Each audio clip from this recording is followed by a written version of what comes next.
Invite someone, tag somebody, tag somebody, tag somebody, tag somebody. Israti take vanimumwe vomunyora nezita wausingaticharasikirwe nechikamu chino ichi.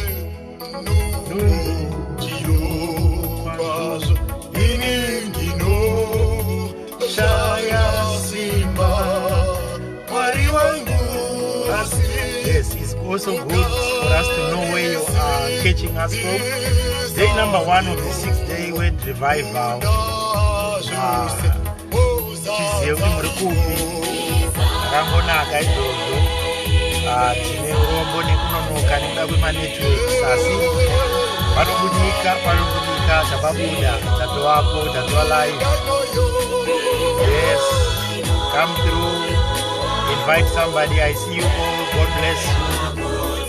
Yes, where are you watching us from? Let us know.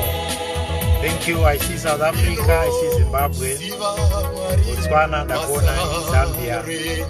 I also see United Arab Emirates, Dubai, Ugoga.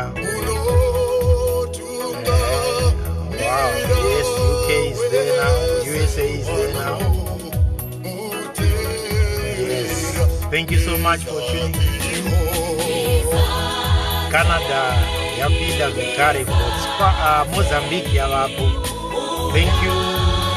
Iraq, I see you. Thank you, Iraq, Middle East, I see you. I think we are all well represented now. Yes, obviously, special mention to Gokwe. I see you, Gokwe Kwedu. Wonderful, wonderful. Thank you. Just take somebody. Satatanga tikango kusvika kuma100 uko takutopinda mushoko. Wonderful. I see you. Wonderful. Thank you.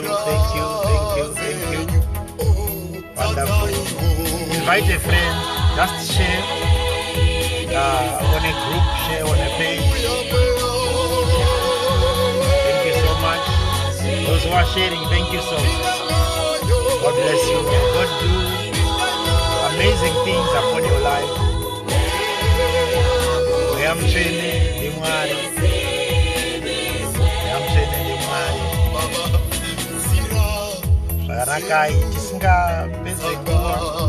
I want to thank all those who are still sharing. The name of the song is Mayamchene. Mayamchene Murimari. It's a hymn, and it's actually on our hymnal album, Ganzisheta Ungana. 2013, yeah, 2013, that's when the song was released.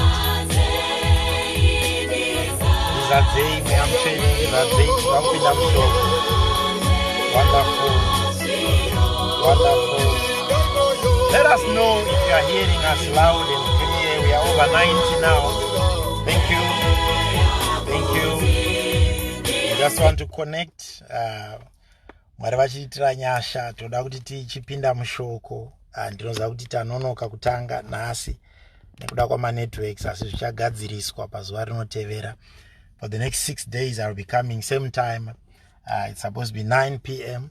Zimbabwean time, and we will be sharing. It's just a word revival. Toda kuti tinge tichishare zvakanyanya kubva mushoko. Just let me know if you are hearing us loud and clear wherever you are. Just let me know if it's loud and if it's clear wherever you are.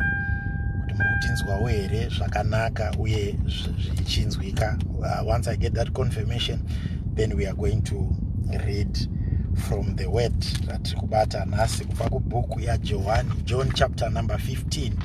So those of you who, okay, I get confirmation that we are loud and we are clear. Wonderful. We're not going to be here for long, but pane chatiri kuda cheshoko kuti Mwari vatibatsire nacho ande kubhuku John chapter number 15 on the New Testament, the book of John chapter number 15. Ndichaverenga pa King James version pano, and izotune version yakaita say wherever you are, we are over 100 now. We can proceed. Thank you for those who continue to share on your groups, on your platforms. Toda kuti vanhu vakawanda vanzwe evangeliyo. We are over 120 now. Mwari vatitire zvakanaka. God bless you all. We love you so much with the love of Christ. John chapter number 15, Jesus is talking to his disciples. Kubva pa 13, uchaona kubva pa 13 kusvika pa 17, Jesu vari kupa indi yatingati rayiro yokupedzisira, kudzidzisa nekuyambira nekurayira kwomunhu akuda kuenda kuvadzidzi. So a lot of discourses that you find from chapter number 13 to chapter number 17 actually teachings that Jesus is giving, the last teachings that Jesus is giving to the disciples. So in chapter number 15, it's part of those discourses, kudzidzisa kwa Jesu kwekupedzisira. Remember, it's a word revival. Saka ticharamba takagara mushoko nokuti shoko ndo rinotiitira zvakanaka. Now, I am the true vine, and my Father is the husbandman. Every branch in me that beareth not fruit, he taketh away, and every branch that beareth fruit, he purgeth it, or prunes it, that it may bring forth more fruit. Now you are clean through the word which I have spoken unto you. Abide in me, and I in you, as the branch cannot bear fruit for itself, except it abide in the vine. No more can ye except abide in me. I am the vine, that is Jesus now. I am the vine, and you are the branches. He that abideth in me, and I in him, the same bringeth forth much fruit. For without me you can do nothing. This is Jesus. If a man abide not in me, he is cast forth as a branch, and is withered. And men gather them and cast them into the fire, and they are burned. If you abide in me, and my words abide in you, ye shall ask what you will, and it shall be done unto you. This one I will repeat. If you abide in me, and my words abide in you, you shall ask what you will, and it shall be done unto you. Herein is my Father glorified, that you bear much fruit, so shall you be my disciples. As my Father hath loved me, so I have loved you. Continue in my love. If you keep my commandments, you shall abide in my love, even as I have kept my Father's commandments and abide in his love. John chapter number 15 verse number 1 kusvika verse number 10. Baba, mazvita ndinokutendai neevhangeri, ndinokutendai nezwi renyu. Chindibatsirai zvino kuti rigone kududzirika zvinonzwika nevana venyu vamasarudza kuti varinzwe pazuva rino nenguva dzino, muzita raJesu weNazareta. Amen. Zvakanakai. This is just a word revival, kungogara zvedu tiri mushoko tichinzwa kuti shoko riri kuti kudii. But I just hope kuti pa word revival ipapa pane munhu anogona kuvandudzwa mweya wake. Pane chinhu chanicharamba ndichidzokorora for the next 6 days, chekuti kugara mushoko kunobatsira. Kugara mushoko kunobatsira kuti ugare muna Kristu. Meno kana zvikagona kunzwika. Andiziye kuti wakapedzisira rini kungoverengawo izwi raMwari, bhaibheri, kungoribata rako, kwete iri rekuti waenda pa WhatsApp wateerera vamwe vachitaura kana pa Facebook. Iwewe kumbobatawo bhuku, bhaibheri, woverenga wega, kungoti no, I'm just reading the word of God, and I'm just doing it kungobatsira inini sezvandiri. So this will be my challenge. I will be challenging you every day for the next 6 days at the beginning of each session. Kuti vedwe kugara mushoko ndokuchatitira zvakanaka. Tichainzwa zvedu nawi patichadzoka pascripture yataverenga.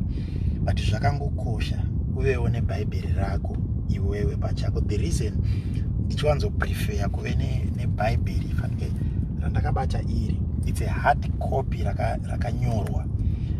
The reason ndichifarira kushandisa a hard copy ndeyekuti ndinogona kuhighlighta nderangu, so ndino highlighta pandinoda panonditira zvakanaka, pandinoda kuzodzoka, pandinoda kuti zvinongondiitirawo zvakanaka.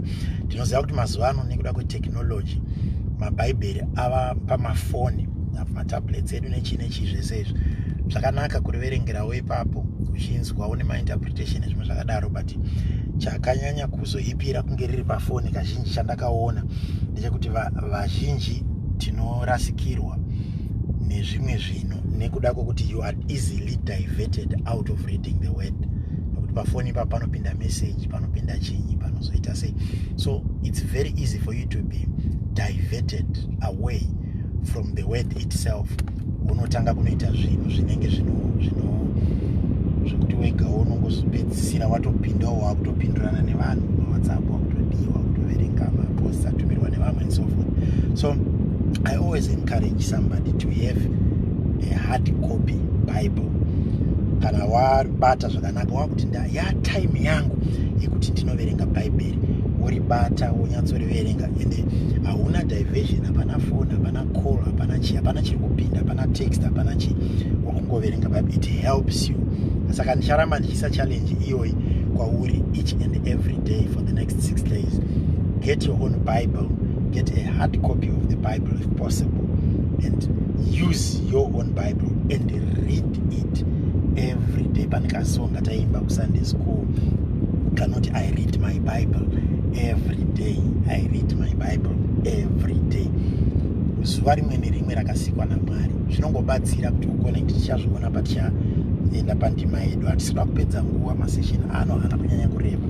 So I want to get into the word rataverenga rekuna John chapter 15.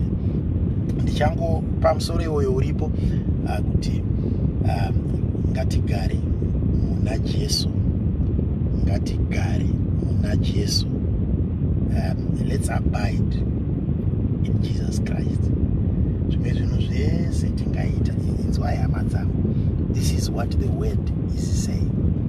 I remember one day when people came unto Jesus and they said to the disciples, we want to see Jesus. Zvakakosha ndoziva kuti pakati pedu pana vamwe vashumiri navaparidzi vamwe vanhu vari kuteererawo. It's always good kuti vanhu vanzwe Jesu kudarika kunzwa Yesu. Vanhu vanzwe izwi raMwari kudarika kunzwa mazwi edu.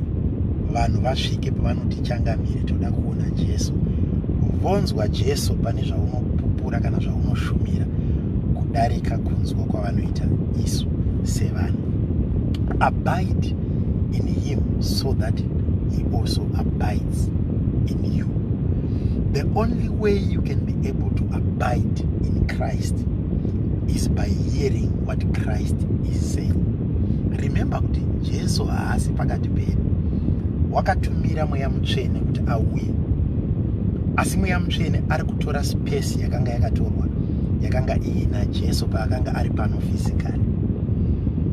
Between the time you live and the time you are judged, the way you make use of the Holy Spirit determines where you are going to be after you are gone or after you die. Zvakakosha kuti tigare muna Kristu. Alright, ngaitinde nayo verse by verse tikogona kuibata tangoti it's a word revival. Saka toda kuti tinzwe shoko racho riri kuti unoti iye Jesu achitanga anoti I am the true vine and my father is the husbandman. Ari kunzi husbandman ndiye muridzi wemunda. Ndoda kuti uone picture iyi yokuti Jesu unoti ini ndini muzambiringa wechokwadi. I am the true vine, that's Christ. Muzambiringa ndi Jesu. Baba kana kuti Mwari ndivo muridzi wemunda. Ichameka sense takunoipedza. muzambiringa ndiJesu, but baba ndivo muridzi wemunda. Kureva kuti wakatidyarira Jesu pano ndivo Mwari. Saka muridzi waKristu ndiMwari, but Kristu aripo ndobva anoita zvibereko. Kristu ndobva anoburitsa mabranches. Mabranches iwayo ndo kuti imimi ndimi mabranches acho. Saka I am the tree and then you are the branches, but our owner is the Father himself. But chinondiitira zvakanaka ndechekuti unotanga nokuti ipo patiri panapa, I am the true vine. Ukanzwa Kristo unoti I am the true vine. I am the true vine. I am the true vine. Kureva kuti kune mamwe mavine. Ukanzwa pakunzi ndini muzambiringa wechokwadi, zvoreva kuti kune imwe mizambiringa. Now Israel during that particular time yainzwisiswa, chakanga chichinzwisiswa se the vine was Israel as a nation, Israel as a tribe. Ndosaka mchiona kuti patemberi patime iyoyo pakanga paine a golden image of the vine yakanga iri pamberi petemberi yechiJudha, nekuti Israel yakanga ichizvitora kuti iyo ndiyo the vine. But when Jesus Christ came, he became the new order. Kureva kuti he is replacing, wabva vanotaura statement yekuti Israel is vine, but the true vine that you need in the new order, in the New Testament, is Christ himself. Inini ndauya, Kristu ari kuti inini ndauya ndini muzambiringa wechokwadi. Mazambiringa anoti one day, kunze uko kune mavine akati one day, but Kristu unozviti I am the true vine. You need to understand kuti in most cases a lot of people tinoitwa sway by other vines, and then we forget kuti even when we fellowship as children of God, tiri vana vani, muridzi ndiani, muzambiringa ndiani patakabatirira. A lot of people, uchaona pamberi apa, a lot of people vanonobatirira pavanhu. You create your own vine and then you become a branch of a vine that you have created. Vachivaviri vari pano vachiparidza ivhangeri havasi muzambiringa, ritoriwo rimwe daviwo riri kutoda kutopurumwa kuti zvinhu zviite zvakanaka. Muzambiringa ndiJesu ende muridzi wemuzambiringa ndiMwari. Tikagara tangoziva izvozvo as the church of God, hatizombofa takaita problem yekupedzisira vanhu vakunamata vanhu vakunamata vaprofita, vanhu vakunamata vaapostora, vanhu vakunamata mabishop, kana vanhu vakunamata machechi. Tichazozviona pamberi apa. When we understand Christ as the true vine, we need to abide in him. And when we abide in him, we become part of the branches. Now, zvaifanira kutibatsira kugona kuona kuti Mwari pachavo zvimwe zvinhu zvatiri kufanira kunge tichiexpecta kuti Mwari dai vatitira, kana vakatotisika vakatiisa panyika, and then we become the branches of the vine called Christ. Mabasa atakufanira kunge tichiita ndeanopromota zvatakadyarirwa neakaisa muzambiringa. I hope somebody is going to get it. Wakaisa muzambiringa ndiMwari. So anoda kufadzwa hanzi ndevamwe vachipapadza mutengi wedoro. Unoda kufadzwa simutengi, unoda kufadzwa ndiMwari wakasika. Unoda kuitirwa muridzi wemunda ndiye Mwari. Saka unofanira kufadzwa ndiMwari wakakuisa pano. Tanga kutsvaga kuti unodei. Takamboitaura musi weSunday, what is my purpose? Sei wakandiatacha, sei wakaita kuti ndinzwe izwi, sei wakazviita kuti ndigone kusanganawo neshoko rakadai, ndigove part and parcel of the body of Christ. Sei Mwari wakagona kuzviita, sei Mwari wakandiitira, sei Mwari waramba achindipa upenyu kusvika patime inoyi. And when you are there, you become an ambassador, because the branch is representing the tree. But my fruits are bude pa the trunk, which is the tree, which is Christ. My fruits anonobuda kuma branches. Kana muridzi wemunda anova Mwari, paanotanga kufara kuti gore rino ndakagona kurima, ndokunge aine mabranch emavine akabereka mazambiringa, anoenda achizvirova dundundu kuti ndakagona kurima. But paari kuti ndakagona kurima, ari kutarisa zvibereko zvakabva pamabranch akaiswa pamuzambiringa. Saka whatever you are doing as a child of God, you are representing God. whatever you are doing as a believer, you are representing Christ. Ipapo Mwari vari kutotemba, vari kutozorora vari pamba vachiti ndine chandakadyara chandiri kutarisira kuti chinofanira kundipa results. Saka uri kuona here kuti time iya yaunozonosvika uchinoti Mwari vazondiregerera, Mwari pane iwewe pauri kutoregerera Mwari, kwete kuti Mwari vachiregerera iwe. Mene ukagona kuzvinzwa musha. Pane semuzambiri, semuvine Kristu, pane paari kuexpecta mabranches kuburitsa results. But iwe uri kutofunga kuti Mwari ndo vakuregerera. Nyamba iwewe as a branch kana usina kuburitsa zvibereko, ndiwe waregerera. Hauna kuregerera muti chete, but waregerera nemuridzi akakudyara akakuisa ipapo. Ukaona munhu unobuda achinodhiga pamunda oenda unodyara, mbeu yangu ndeiyi yandadyara, result yaari kutarisira ndeyekuwana zvibereko zvinobuda pambeu yaakadyara. Saka what we need to be doing as children of God is seeking now kuti chii chandakambodyarirwa pamunda uno, chii chandakaitirwa. Pane vanhu ndachitaura nzvimbo dzakasiyana, pane vari kuChina, pane vari kuona vari kuEurope, pane vari kuona vari kuAfrica, pane vari kuona vari kuBotswana, gokwe iripo yakamirirwa. Indaa Mwari akakudyarira, indaa wakadyarirwa kugokwe, indaa wakadyarirwa kuCape Town, indaa izvozvi wakadyarirwa kuBritain. Chii chawakaisirwa ikoko sebranch? Kune mafurutsu ari kutotarisirwa naMwari kuti anofanira kubuda, because Mwari vari kutemba iwewe as the branch to produce the fruit. Jesu akakwira akaenda kumusoro akandokutumirai Mweya Mutsvene kuti akubatsirei. Okay, icha clear pamberi apo. Saka paari kuti I am the true vine, understand kuti zvinotoreva kuti mavine akawanda, but he is the true. So the person that we need to abide in, munhu waufana kufadza paunoenda kuchechi paya, muchinoimba mapraise and worship, muchinoita madhikoni, muchinoita maelder, muchinoita maasha, munhu ari kufanira kufadzwa ndiKristu, Mwari wakadyara naKristu muzambiringa, iwewe uri branch. Meno zvikabatika musha. The problem yatinayo ndeyekuti kana ndainda even ndichitanga kuparidza, ndinoda kutoparidza zvinofadza vanhu vakanditeerera, ndoda kuparidza zvinofadza vandiappointa, vandipa mukana wokuti ndiparidze muchechi, ndoda kuimba zvinofadza vanhu vakanditarisa vanzi kuti yei sister ava vanorova praise and worship, vaite kana vasipo chechi unotonzwa kuti yakashota.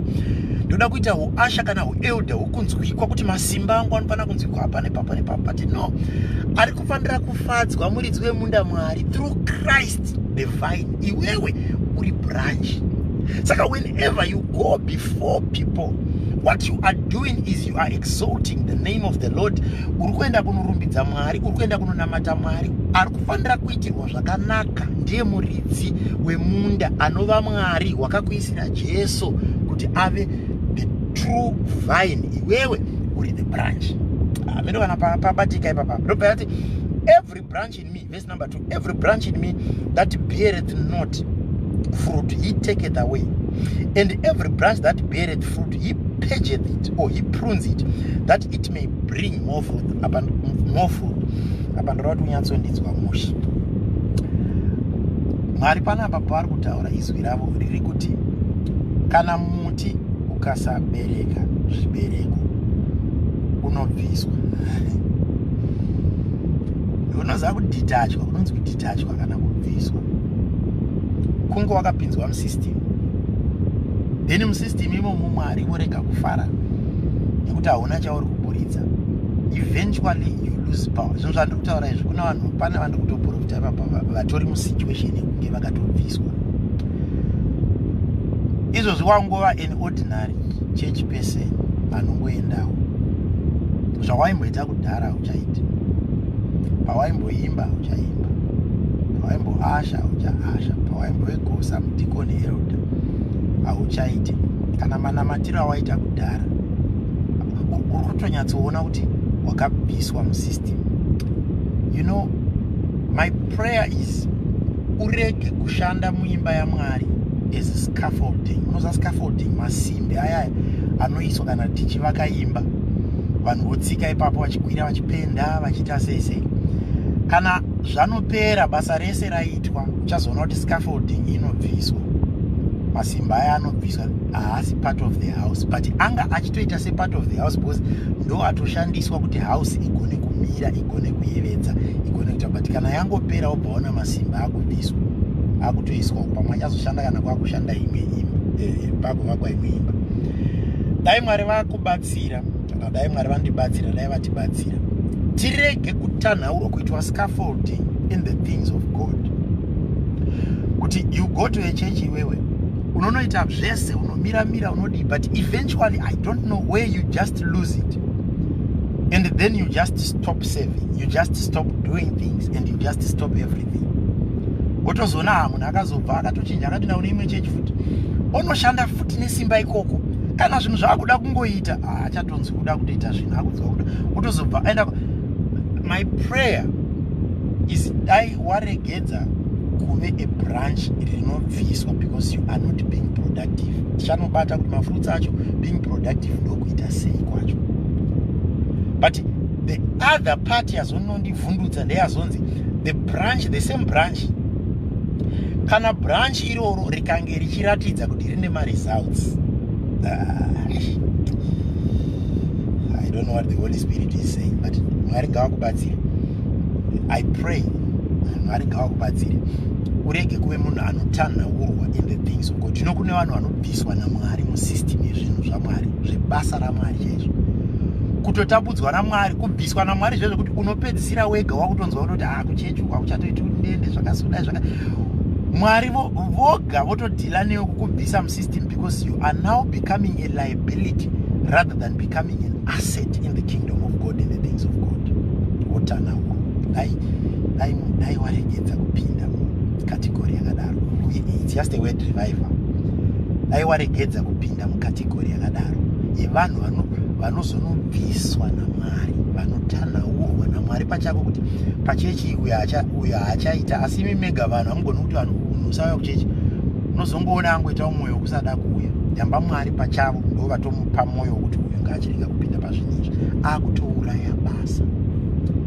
Dai Mwari vatibatsira tarega kuva vaurayi vebasa ravo pane kuti tive maproductive vines. So panapa yabva yazononzi pamberi pacho zvikanzi vaya vanenge varatidza kuti vari kubereka zvibereko, vaya vanotaridza kuti panapa vari kubereka zvibereko, ivavo he prunes them, he prunes them, he prunes them, he prunes them. Apa ndinoda kuti timbobati garei mbichana pange time yedu yapera zvai, but ndinoda kuti tinyatsokupanzwisisa. When you show that you have the love for Christ, when you show that you are rooted in Christ, when you show that you are connected to Christ, you know, there's a difference between being close and being connected. I always use an example here, hose pipe. You can have a hose pipe being close to a tap, but izvo zvazvidiridze garden. Kusvika musi wamunotora hose pipe moipinza mutap, then the two are connected. Kuve pedyo hakusi kuve connected. Pane time yatanga tiri kumusha kwedu kugogo chifudza mombe, pane time yaipisa zuva ropisa zviye zvekuti rinosvika pane imwe level yokuti pasi pakupisa. Saka patime iyoyo waigona kunge uri pamuti ugototsva nezuva uri pamuti, kana kutsva nezuva uri pasi pemuti. Saka the only way yawaigona kutonhorerwa kukwira mumuti, kuve mumuti kwanga kwakasiyana nekuve pamuti. Ukave pamuti waigona kutsva uripo, but ukakwira ukave mumuti waiwana mumvuri, waitonhorerwa. Saka waitarisa mombe dzako uri mumuti. And ndoda kuti upanzwise zvakanaka, you can be close to Christ but usiri muna Kristu. Paanoti abide in me so that I abide in you, ari kureva kuti chigara mandiri ini ndigogara mauri. There's a difference between being close to Christ and being in Christ. Tichazoiona kwainononetsa manje kana wakunonamata munhu oti minamati yangu iri kushaya minduro, uchazozviona kuti sei kana takuinda kwairi kumberi uku. But for now, let's look at it from that perspective. When you are in Christ and he sees that you are producing fruit, he will prune you. Inonzi pruning, kubvisa masakatire, kubvisa twunhu. Vakamboita gardening, vakaita miriwo. Unoziva kuti kana waona muriwo wako so, even paine tumwe tumashizha twakadidi, pane imwe time yaunenge wakuda results emiriwo ine mashizha makuru anenge mugwagwa yakakura. Saka kana wasvika patime iyoyo munonopuruna, kana muchida kuti muti uite musha, munonosvika kubvisa tumwe tumashizha twese pasaidi, muchibvisa modiridza zvakanaka. Muchaona kuti after a couple of weeks mazishizha anotanga kukura kudarika zvaanga achiita paanga achitorerwa chikafu netumwe tumashizha tusina basa turi musaidi. When God sees kuti you are attached to Christ who is the true vine, anotanga kukupruna, and the pruning process is painful. Muti ukaprunwa so unenge uchita kukwachura masai, uchikwachura kana uri muriwo muchibvisa ukachitarisa chasara chachitanda chakadai so unenge uchiti nhai Mwari, ipapa pachabuda muriwo unodyiwa era. But izvozvo zvawaitirwa izvozvo ndo zvakutonogadzirisa. You have situations where God has seen that you have got this zeal for the things of God, and then God begins to prune around your life. Kuita kukubvisira masakazi so zviya zvinokusveta zvinokukanganisa Mwari vachibvisa. Pruning yaMwari inogona kusanganisira kutopruna vanhu. I hope somebody gets me. It may also include pruning people around you. Kubvisa vanhu chaivo paupenyu hwako so kubvisa kuti uyu ngabude. Ukosara uchirwadziwa kuti ndasara ndaandeka, hapana akamira neni, zvinhu zvakaoma, ndakadai nyamba pauri kuti wakamira neni ipapapa. Dzimwe nguva ndiMwari vari kutopuruna vachitokubvisira vanhu vari kutoona kuti iwe uri kufunga kuti ndiwakabata life yako, but havana kubatwa newe, havana kubatwa, iwe upenyu hwako hauna kubatwa navo. You are being pruned.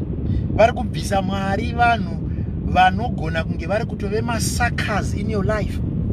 One day ndakaparidza nenyaya yemaparasite, the parasite spirit. Kune vanhu vanove maparasites in your life, because as long as you are still attached to them, as long as they are still growing off you, vari kukudyira chikafu, vari kukubvisira zvinhu zvakakukomberedza.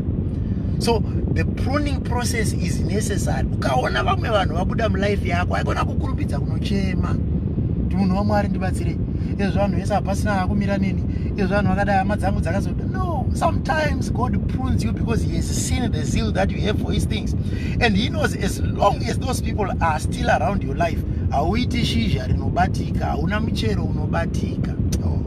Ayamzvene ngatibatsire.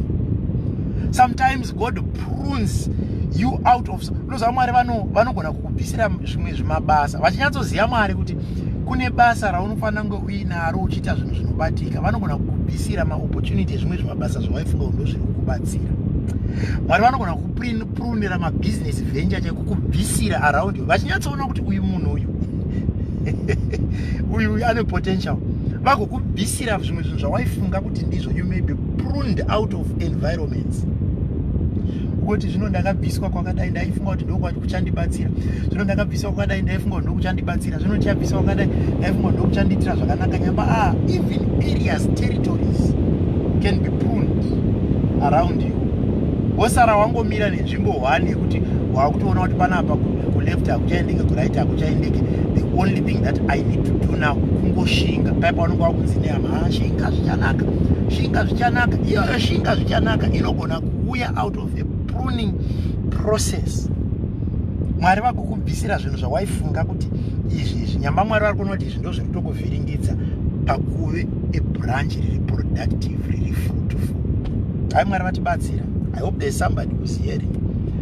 Pruning process is not easy, it's painful. Iwe unofunga kuti alright, iwe uine garden rako, ukaenda kunoripruna iwewo mavheji arimo, kuritarisa so unoita seuchapedza 3-4 days usingadi kuriona, because uri kutonzwira mavheji acho tsitsi kuti akomana.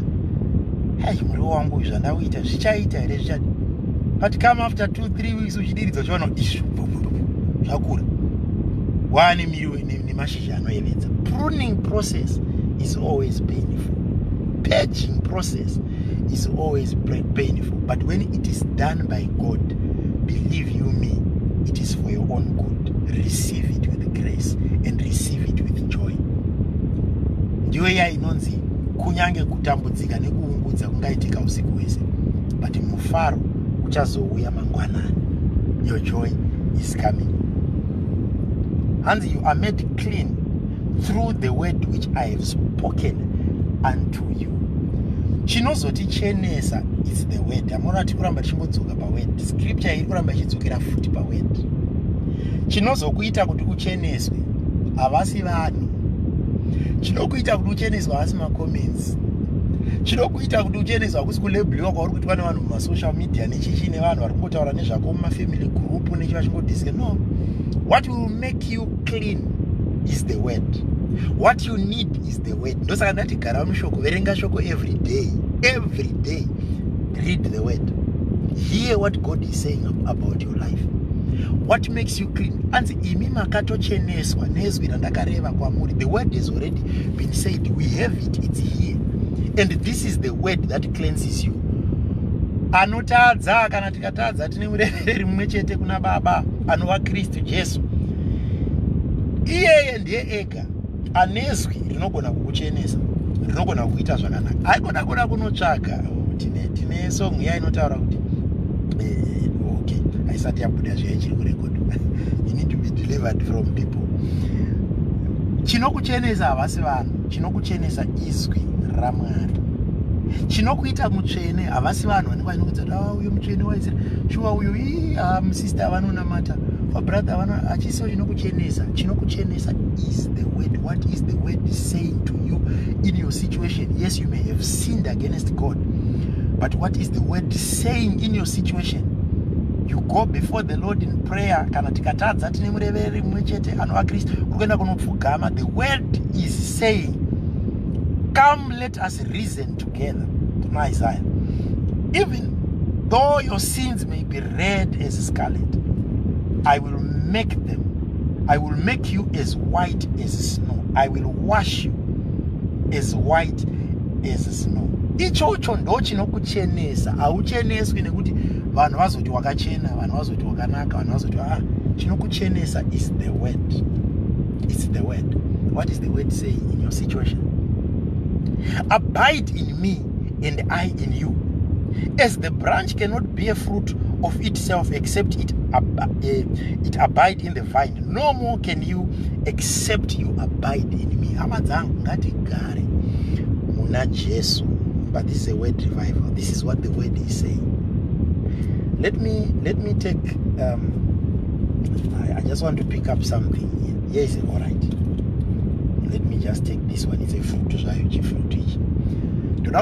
I want to exemplify something. I want to show you something. Now, if this is you, iwewe ichi chifruit ichi, iwewe urukunzi abide in me, abide in me. And what is the benefit? If a man abide not in me, he is cast forth as a branch. All right. If you abide in me, verse number 7. If you abide in me and my words abide in you, you shall ask what you will, and it shall be done unto you. Mukagara mandiri, muchakumbira zvamunoda uye muchazvigamuchira. Okay, watch this. This thing, all right, ngatimboti ruoko rwangu rwakadai. Ndiye Kristu, ndiye mzambiringa. And this fruit, okay, I hope you will still hear me. Ndambogadzika mic pass. I hope you will still hear me well. This thing, ndiwe ava ndiwo Kristu. Saka Kristu vari kuti wada kuti minamato yako ipindurwe, namata nemandiri. Pray through me. We pray through Jesus. Bible not wapedza kuti in the name of Jesus, through the name of Jesus, in the name of Jesus. Watch this. This is you. This is Christ. Vazhinji vedu kamunamatiro katiri kuita ndeke kuti uri apa uri kuda kutumira shoko uku rouya kuna Jesu kuti Jesu vazokuyambutsira vachinokusvitsira kuna Baba. Kristu vari kuti akaziko kamunamatiro kanounza mhinduro. Kristu vari kuti hatibve uku wouya apa wotura apa ivo votora apa voenda nazvo uku. No. Kristu vari kuti abide in me, and if you abide in me and my words abide in you. My words are my words ndiro shoko reBhayibheri ratiri kuverenga. You shall ask whatever you will and it shall be done unto you. Kureva kuti chiri kudiwa kuti uitwe iwewe wakadai chipinda umu muna Kristu umu ndo muna Kristu. Ndikandivharire kudai takuvharira muna Kristu. Now you are inside, you are in Christ. Kureva kuti from whichever angle yaunoda kutaura nayo, as long as wamuna Kristu, pauri kutaura uchinamata, zviri kubuda through Christ, whether zvabuda nepapa, zvabuda nepapa, zvabuda nekuku, zvabuda nepasi apa, zvadai, whatever that you are saying, uri inside, zviri kubuda as if it's Christ himself who is saying it. This is the representation iri kutaura kuna John. Yekuti kana wapinda ukati ndaakukumbira muchato, uri muna Kristu uri muna Kristu chichabuditsa izwi, chiri kubuditsa volume nesound yekuti kwakudiwa muchato, it's Christ himself, because you are in Christ. Ukazviita uri apa, iye ari apa, uchida kuenda kunodai, watoirasa, because ari kutaura ndiwe. Kwauri kuenda kunozvisvitsa, kwaungafana kuenda zvinoturirwa ndiwe. But ukazviita uri mukati, voice rinozonzwikwa harisisiri rako, rara Kristu, ndo pari kunzi kana tikatadza tine murevereri kuna Baba, because you are inside Christ, you are not outside, you are not close. Ukaenda kuchechi usiri muna Kristu, kuenda kuchechi hakusokuve muna Kristu. Kuchechi kwakanaka, tinofanira kuenda ikoko, ndokutsime kwatinonwa shoko riri kutaurwa iri. You need to be part and parcel of a fellowship, so that ikoko ndo kwaunenge uchitsanangurwa shoko zvatiri kuita izvi, uchikura urimo muna Kristu, urimo mushoko. Ndosaka panapa ati if you abide in me and my words abide in you, shoko rachona iro rinonzwikwa uri kuimba yaMwari. But what I'm saying is, kuenda ikoko kuchechi hakuso kunotaridza kuti munhu muna Kristu. Kana da uzozviona, tarisa imwe misangano inoitwa nechechi, so kana mamagurupu ekuchechi, ugonzwa mazwi anenge achitaurwa nevanhu vachitukana, vachiita sei, vachiudzana zvakadai, ndo panokuratidza kuti aiwa, tingori pana Kristu asi hatisi muna Kristu. So we are just outside Christ, but we are not inside Christ. Saka vanhu vazhinji vaunoona hazvinei kuti wakapfeka uniform kai kuchechi, mabhachi emarwadzana, aiwa, vanhu vanogona kuripfeka bhachi iroro ari pana Kristu asiri muna Kristu. Ndosaka uchizovhunduka kuti munhu anonamata here, because waona nezvibereko. Ndo zvatoda kuzonopedzisira nazvo kuna Galatians chapter number 5 verse number 22. Ndokwatoda kuzonopedzisira. But panapa tiri kuti be in Christ, so that whatever you ask for, it is Christ who is saying it. And Kristu akazozviona kuti zvinhu zvaari kukumbira uyo hazvina kumunakira, zvinoda kutopurunwa, kutobviswa paari. Ndo paya paunozoona Mwari voregedza kukupa asi wazvikumbira, kana kuti Mwari voita sevononoka kukupa, but vari kutaimira the right time, because uri mavari vanokuzivisisa, vanoziva zvauri iwe uri kuziva zvavari. Saka when you are inside, he knows you in and out, and he knows what is good for you and what is not good for you at a particular time.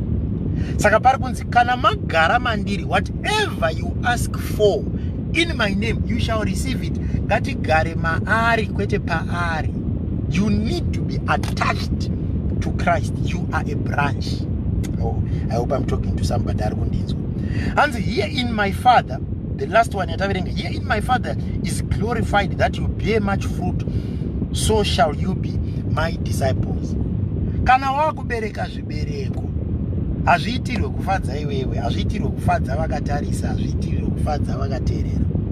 Zvibereko zvako ndezvekufadza Mwari, Baba vakakudyara ipapo.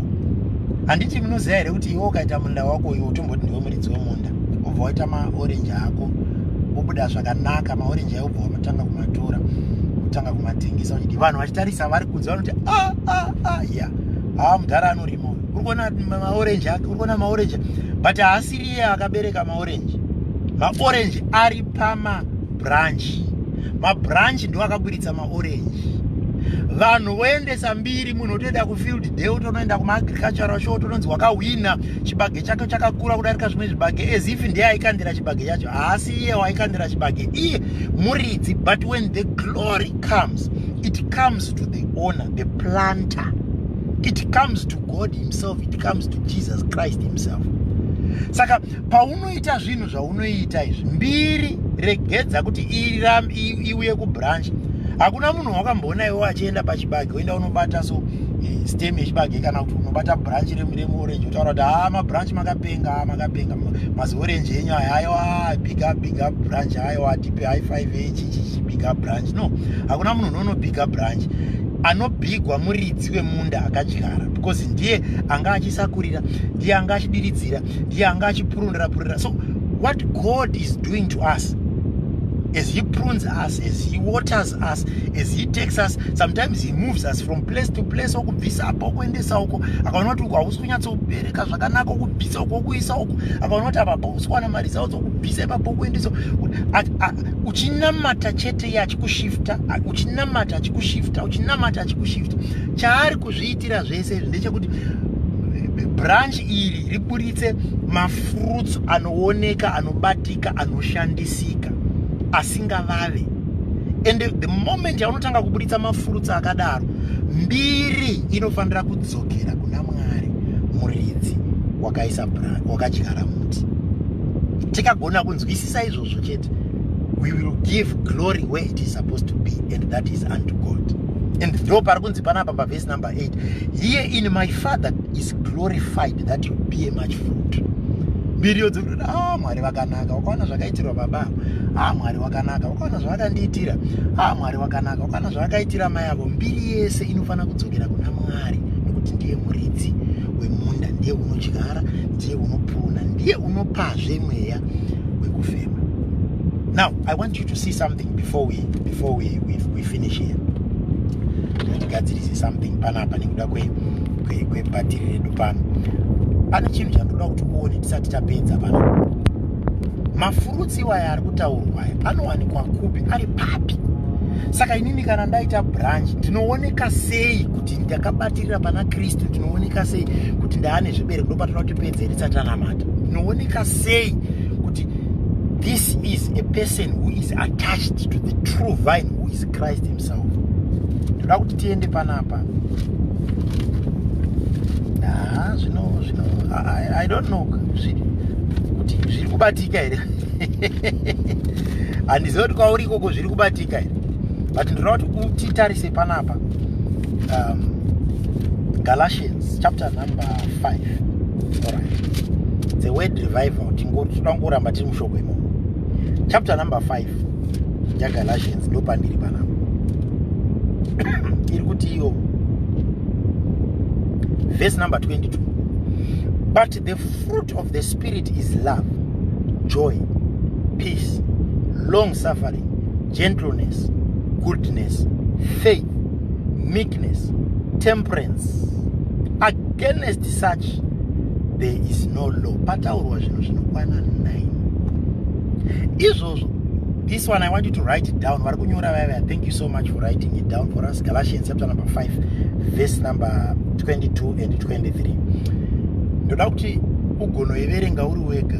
Begin to read each of those things. Ndo mafruits acho ari kutaurwa naKristu. Panapa Paul akumatarisa. Ari kunzi results, ari kunzi mafruits, ndo ari kuna Galatians. Pari kunzi kana davi rakabatirira pamuzambiringa richabereka zvibereko. Zvibereko zvacho zviri kurehwa pamuzambiringa apa ndo zviri kunzi panapa naGalatians 22. Love, rudo chairo. Munhu akubereka rudo muzati wakabatira pana Kristu. Rufaro, kungowe munhu anofara. Somanobvudza kuti naMwari navogara muchingosmaila. It's a fruit, because I'm connected to Christ, I'm rooted to Christ, and he gives me the joy. Whether zvakaoma, whether ndashaya chekudya, whether ndashaya chinyi, but I keep smiling. Why? Because I am rooted in Christ, and I know kuti as a branch rakabatira pana Kristu, kunyemwerera ikoko is a fruit. Peace.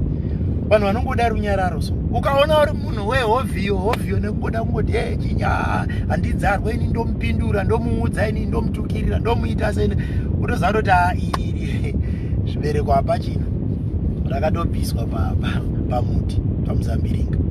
My God. Long suffering, inonzi long suffering is patience.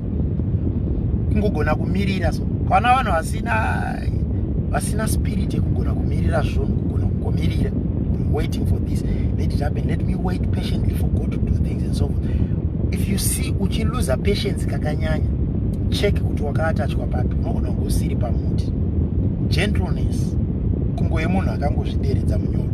Goodness and faith. Kungove munhu wekuti ukaona pachiitwa zvinhu apa tiri pasocial media, ukaona pasocial media pachitaura, pachibhombwa vanhu, pachitukwa vanhu, pachiita sei, munhu anonosviko ndambotaura mangwana ndikati unofanira kunge munhu anodzimura, anoti vanhu vachidira mvura vachida kuti zvinhu zvivote, zvinhu zvakadi, unosviko kuchidzira huni, uchiunganidza huni dziya, uchidzirovara uchidzikumakuma, uchiita kuti moto urambe uchibaka. Goodness, it's called goodness. Kungove munhu angori good, kuti vanhu vachitarisa that one is a good person, akaona vanoshayiwa anobatsira, akaona vakadai anobatsira, it's a sign. Ukaona wakuproducer mafruits akadaro, it's a sign yekuti you are attached to the vine, uripo pana Kristu. Meekness, kungove munhu akazvideredza. So vana ine pride yatinoratidza, ukaona malevels epride ari mauru, wakungodzwa kuti zvese it must be about me, it must be about me, kungozvitutumadza. So makandiona here kana vanhu vakasakurovera maoko unotodzwa kukumbuka, vakasakupa malove nemalike unonzwa kuti vanhu havachandifarira, uri kuda kupiwa kurumbidzwa nevanhu state. Ukaona wakunyanya kungoda kurumbidzwa nevanhu pane zvinhu zvaunoita, vana uchiita zvekutsvaga kuti nhasi ndiana andipa like, nhasi ndiana andipa love, nhasi ndiana andida. Ukaona wakunyanya stereki, check connection yako kuti are you still there. Unogona kunge wakatokwachurwa kubva pamuti. My God. Hanzi temperance, kugona kuti kana chero ukagumburwa unogona kuzvidzora pahasha, kungozvidzora. It's a fruit. Ndo mafruits anotsvagwa naMwari aya. Unomaverenga ese ari 9 uchicheka kuti pachikero from 1 to 10 you uri papi on each and every one of them. Uri papi baba. These are the fruits. Ende pari kunzi davi rimwe nerimwe rinobereka zvibereko, Mwari vachari pasurira vachirigadzirira vachidini.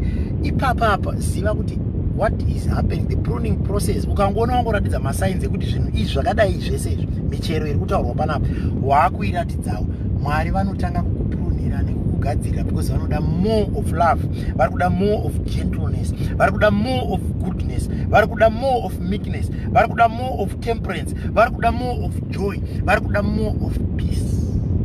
The moment you begin to display those signs amongst the brothers, pakaba chinzi ukachengeta mirayiro yangu, Jesu akangopa mirayiro mikuru miviri akapedza, love your God and then love your neighbor. Ida Mwari, ida wako, vatopedza, and everything is surrounded around love. The moment yaunongoona kuti wakukura murudo, even vanokutadzira wakuregererawo, ende uchiregerera uchikanganwa, kunonzi kukanganwira, because kuregerera nekukanganwira, ukashandisa kuti kukanganwira uri kuregerera uchibva watokanganwa, ukagona kupinda mulevel rekukanganwira, mafruits ndo michero iri kutarisirwa naMwari pauri iwe. And lastly, ndoda kuti uzive kuti ukaona pakuberekwa fruit ine seed mukati, ziva kuti pachaberekwazve mamwe, ende mamwe mabranch anoita zvakanaka panobudiswawo mamwe mabranch, pachadyarwa pachinobudiswa imwe miti. Multiplication in the kingdom of God is a product of somebody who is attached to Christ. Multiplication in the kingdom. Remember, ndichitanga namboti ati toda kubuda musizini nesystem dzekunamata church, tipinde musizini nesystem dzekunamata Mwari through Jesus Christ. Tibude mukunamata vanhu, tipinde mukunamata Mwari through Jesus Christ. Maseeds anobuditswa nemafruits anooneka paunotanga kuita bring people to the kingdom of God, not to a denomination but to the kingdom. First and foremost, denomination is gathering place, but vanhu tichiungana kuchechi tiri kuunganira Kristu, tiri kuunganira Mwari. Chinonzi denomination, ndiri muIsiri, ndiri muAnglican, ndiri muRoma, ndiri muUFI, ndiri muAPM, ndiri muSalvation, ndiri FM, zvese izvozvo angori ma-assembly points, but ma-assembly points evanhu vari kuenda.